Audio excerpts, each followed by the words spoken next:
Oh, yeah. How did today go with this kind of being the first time you were able to get the game going at a faster pace than walkthrough? Sure. Day one for y'all, day two for us, But I thought today's tempo was good. Yesterday there was a lot of excitement. Um, and so, some of the things we do, we put a lot of emphasis on our walkthroughs versus offense versus defense, 11 on 11, as you guys saw at the beginning of practice. And, just stressing that it's a lot of above the neck work, it's communication, it's urgency. And I think our guys are getting better at that every single day. You really see it from the vets, the guys that have spent a lot of time in this league, operating at a high level right out the gate, which is really encouraging to see. And it's good for those young players to see too, kind of what it's supposed to look like, and so they'll be up to speed sooner rather than later. How important is it just this early in the offseason to work on tempo, 2 minute? You guys do a lot of that, at least when we're here. How important is that in this time just to get everyone on the same page as early as possible? I think since there's no contact, stressing that communication as best we can is a big point of emphasis for all of us. Each day is slotted to be something slightly different, whether it's actually 2 minute red zone. We've kind of got these six practices pretty well siphoned out how we want to do them. But one thing that does come up every single day is just stressing that urgency and communication. Those are two things we can control, and we want to come out of the spring feeling really good about the communication level that our guys are operating at. How has Dax Hill done from a learning and retention perspective in just a short window? I've been really impressed with him, and I think the part that's maybe the most impressive is I always see him having these sidebar conversations with some of those veterans, whether it be Vaughn or Mike or Cheeto or some of those guys, and it's after a rep, after a drill, whether it's him asking questions or whether them helping him get up to speed. That's what you want to see from the rookies, is not feel like there's that wall between them and the vets communication wise, not to be intimidated, ask these questions. And that just speaks again to the character of the veterans that we have on the team and that defense specifically. They want to help these young guys, bring them along as fast as possible because we know that we need everybody to help us. And I've just been really encouraged about that part, just from the veterans helping these young guys get up to speed quickly. When you drafted him, spent a lot of time talking about his versatility. At this point of the season, at this point of the summer, how do you balance having him do one thing, safety versus a number of things which you could be doing during the year? Yeah, maybe technique wise, they don't get to spend a lot of time doing all the stuff. But they're in those meetings, they hear it all. They're forced to make those communications because a lot of times as safety, you get put in those spots that the linebackers play and the nickels play. And so they get that work, in one way or another. It may not be the position they're labeled at, but they get that work just the way that we utilize those guys. Is there much of a difference between the concept of free safety or strong safety, and what do you have in Dax focus on? There's a lot of crossover.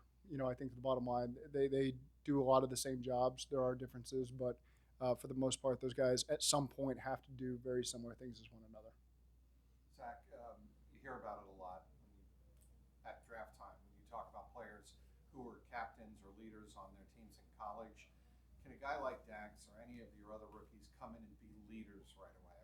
I mean, maybe that sounds strange that a rookie can be a leader, but can that happen? Yeah, it can happen in different ways. It can happen through the confidence they have in themselves because they've studied, they're up to speed, they know, they're confident in what they're being asked to do. And so that confidence can shine through to other players where at that moment that young player does say something, everybody else is going to trust them and believe in them because they've seen the work they've put in. And so leadership comes in a lot of different forms. It's not all just vocal encouragement and talking out loud. A lot of times it's your actions, and been around a lot of great veteran leaders that maybe don't say a lot, but all the other guys put their eyes on them all the time to see how they conduct themselves in meetings and weight room and on the field. And when they're doing everything right, the moment that they do speak, speaks volumes, sometimes more than just the constant chatter. So I think that we have a lot of young players that are very capable of that I've seen a lot of confidence in themselves. I'll give you one example. Tyson Anderson, in a special teams meeting, one of the first couple of days, was put in a position where he was extremely confident with what he was saying, and he was right. Darren likes to put pressure on those guys, and are you confident or are you second guessing yourself? And he stood out in that way, as one example. But I think there's been several examples of a lot of young players standing out that way. Just going back to Dax real quick. Sorry, he talked about how he's not used to kind of being a guy that lines guys up, but he certainly seems to be comfortable with that. I guess it kind of speaks to what you guys saw. Yeah, we want those guys to be comfortable as quickly as possible. And the good news is when you're trying to get Von Bell and Mike Hilton lined up, it doesn't take a lot. Those guys generally are probably one step ahead of you. So he's, at this moment, he's surrounded by some really, really, really good veterans who have a high level of football IQ. How much more is the league positionless, player driven now than when you first came in the league? I mean, so much position versatility that in this era. Was it that way when you first came in the league? I just think it's probably more 11 personnel versus nickel than um, I would reckon when I came in 2012, there was probably a lot more 21 personnel and heavier sets. So you're getting more base defenses. Those percentages have just shifted some. So maybe you see more roles because of 3 receivers being on the field. You have those DBs that do a little bit more. I really can't say that because I wasn't in this league for the 60 to 80 years before I showed up. So maybe this comes in cycles, but that's what I've seen in the 10 plus years I've been here. After seeing a little bit of competition, specifically with the 7-on-7, what has stuck out to you the most so far? Well, they want to be perfect. These guys have a very high standard for themselves, and it's upsetting when something doesn't quite go their way, and that's what you want to see as a coach, that frustration. And the fuel to get it right on the next rep.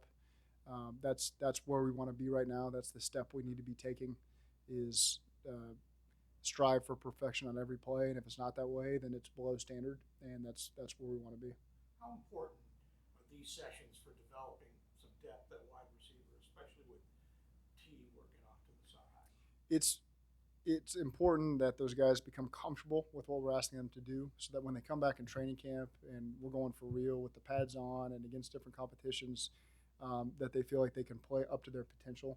What I mean by that is there's no indecision on where am I supposed to line up when I break the huddle, what route depth am I supposed to be at. They got to get all that ironed out now so that when they show up and they're really competing for those roster spots, their full potential can shine through, and it's not the mental side that's slowing them down. And so I think that's the key as we come out of summer, that those guys feel confidence in that area so they can show up and really compete in training camp. Anybody standing out to you? Yeah, I'm hesitant to say that because I think the second you say it, you'll say the opposite the next day. So they've all shown reasons why they should be here. When you have guys with position versatility like you have in secondary, all 3 of your guys have played, slot or outside or safety or whatever in the box. They've played multiple places.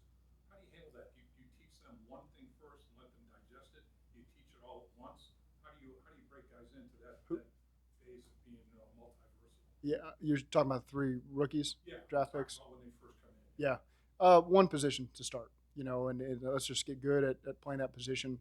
Again, there's so much just natural crossover that shows up that they start to understand the concepts, and that's what you really want in both phases is people understanding concepts and not memorizing the job that this specific position has, because you just never know when defensively you get caught off guard by emotion and now all of a sudden you're in a whole different position than we ever coached you to be in. But your training takes over because you've sat in meetings over and over and over, and you've heard Mike Hilton coach a certain way, and now you're a safety in that same position, and you got to play that technique to get us out of the play.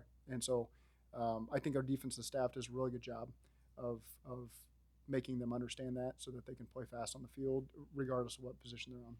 Do you maybe tinker with scheme and stuff, maybe more so now than you do in training camp in terms of maybe stuff you thought about in the offseason, wrinkles that you want to install, and then you see what it looks like and see if you like it or not? Is this really the time of the year where you just kind of start to experiment with it? I think there's a little bit of both there. There are some things you want to expose them to briefly now. So if you have to pull from that in training camp or in week 7 or 8, you can refer back to things that we introduce them to now when there's less stress on the installs and the timing and things like that. And so there's plenty of things. I think Brian today was on install 13, as he got up in front of the skill guys. And so we're pretty far down the road there with some stuff that we don't major in.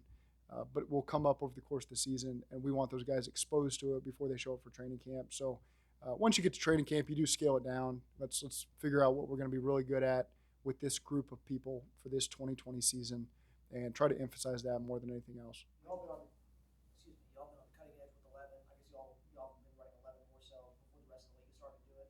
What's it been like as you guys have kind of on the forefront of that and trying to make sure that you're kind of staying on top of that? What's that process like in the offseason as you kind of ramp up for OTAs to see what you like and don't like? I think over the last 4 or 5 years, you see the defenses are I don't want to say more comfortable, but they're trying to get a step ahead on 11 personnel and all the motions that have taken place. And you certainly saw that a lot this year, where defenses were there. and they're ready for it. So now it's time for the next evolution, and how to manipulate some of that stuff. But that's been football since forever. Is kind of things going in waves like that. We got 13 installs out of how many? That's you can ask Brian. How many he wants to divvy up. Whether it can get there might just be one or two plays in a certain install, Right. but Do you get them all in before camp, though, or you get them all in before? we get for the most part we get everything in.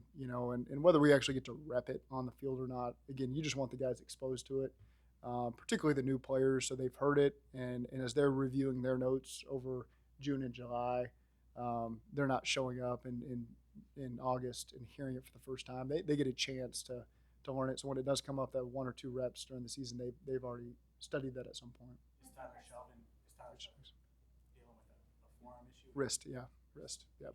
Here, or? It's been bothering him, so they just had a slight procedure. Might keep him out the next 2 weeks, but nothing major. Was that a wrap or a cast? Expect him for camp. Is that a wrap or a cast that he's got? He had it wrapped up today. Yeah.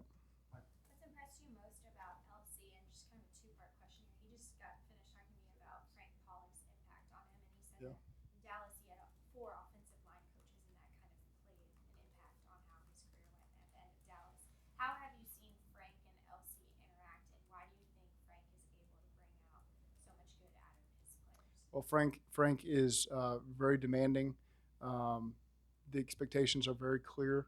I think offensive linemen appreciate that.